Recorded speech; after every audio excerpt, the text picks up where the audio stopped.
So, what is your biggest takeaway from Unmarried? You know, the value of loving and kung ano yung ini-invest mo sa relationship, um, kung ano yung mga masasayang bahagi, kung ano yung mga tinitake for granted. Lahat yun parte ng mga mag-asawa, ng relationship, and then one day you will realize it could end.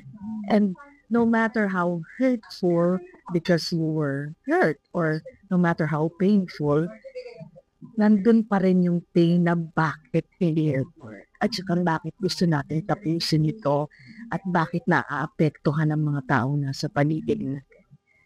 So, natanong din kanina, so after this movie, do they encourage or discourage yung mga gustong magkaroon ng relationship or magpakasal? We're not discouraging, but we're just presenting to you a beautiful story. Yeah. And in Unmarried, this is a beautiful story and it's full of hope. Don't worry, it's full of hope.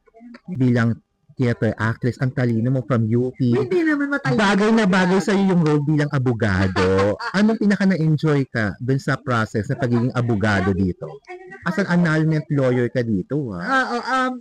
First of all, kasi yung character ko, si Attorney Jackie, ay may channel, may YouTube channel. And right now, as myself, Eugene Domingo, I have a channel. So, hindi naging mahirap sa akin to relate paano ba Lawyer vlogger or vlogger. And I learned a lot. You know, it's not easy if you decide to take that route of taking an annulment or asking for annulment, dadaan ka sa legal process, sa mga procedure na baka hindi mo kayanin ang pagod, ang paulit-ulit na investigasyon sa pinagdaanan.